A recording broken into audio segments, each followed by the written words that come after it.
ಈಗಾಗಲೇ ಬಹಳ ವಿವರವಾಗಿ ಉತ್ತರವನ್ನು ಕೊಡಲಾಗಿದೆ.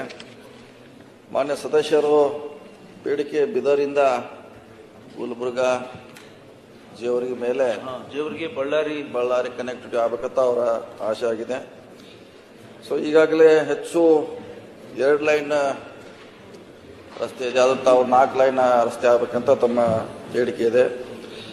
ಈಗಾಗಲೇ ನಾವು ವಿವರವಾಗಿ ಕೊಟ್ಟಿದ್ದೀವಿ. ಯಾವುದನ್ನ 2 ರಿಂದ 4 ಮಾಡಲಿಕ್ಕೆ ಪ್ರಸ್ತಾವನೆ national highway authority of tender ಕೂಡ ಕರೆದಿದ್ದಾರೆ ಅವರು ಸರ್ವೆ ಮಾಡಲಿಕ್ಕೆ.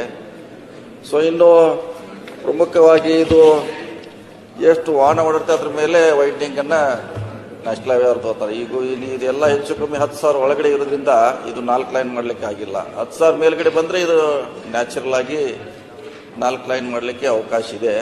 ಸೊ ನೀವೆಲ್ಲ ಈಗ 8,000 ನಾನು ನೋಡಿದೆ, 8,000 ಒಳಗಡೆ ಇದೆ, 7,000 ಇದೆ. ಬೇರೆ ಕಡೆ 10,000 ಮೇಲೆ ಇಡೋದ್ರಿಂದ ಬೇರೆ ಕಡೆ ಜಾಸ್ತಿ 4 ಲೈನ್ ಇದೆ. ಸೊ ಈಗಾಗಲೇ 2-3 ರಸ್ತೆಯನ್ನ ನ್ಯಾಷನಲ್ ಹೈವೇದವರು ಟೆಂಡರ್ ಕರೆದಿದ್ದಾರೆ. ಅವ್ರ ಕನ್ಸಲ್ಟೆನ್ಸಿ ವರದಿ ಬಂದ ಮೇಲೆ ಇದನ್ನ 4 ಲೈನ್ ತಗೊಂತ ಪ್ರಯತ್ನ ಮಾಡ್ತೀವಿ. ಯಾಕಂದ್ರೆ ಇದೆಲ್ಲ ಮಾಡೋದು ನ್ಯಾಷನಲ್ ಹೈವೇ ಅಥಾರಿಟಿ ಆಫ್ ಇಂಡಿಯಾದವರು. ಯಾಕಂದ್ರೆ ನಾವು ಅವರಿಗೆ ಸಲಹೆ ಕೊಡ್ಬೋದು, ಪ್ರಪೋಸಲ್ ಮಾತ್ರ ಕೊಡಬೇಕಾಗಿದೆ. ನಮಗೂ ಕೂಡ ಇದಾದಷ್ಟು ಬೇಗ 2, ಒಂದು ಬಳ್ಳಾರಿ ಮೇಲೆ, ಒಂದು ಇನ್ನೊಂದು ಲಿಂಗಸೂರು ಮೇಲೆ, 2 ಕೂಡ ಚಿತ್ರದುರ್ಗವರೆಗೆ ಕನೆಕ್ಟಿವ್ ಮಾಡುವಂತ ಪ್ರಯತ್ನ ನಮ್ಮ ಸರ್ಕಾರ, ಇದ್ರ ಬಗ್ಗೆ ನಾವು ಕೂಡ ಗಂಭೀರವಾಗಿ ಇದ್ದೀವಿ. ಇದನ್ನು ಕೇಂದ್ರ ಸರ್ಕಾರದ ಮಂತ್ರಾಲಯ ಕೂಡ ಒಯ್ಯುವಂತ ಪ್ರಯತ್ನ ಮಾಡ್ತೀವಿ.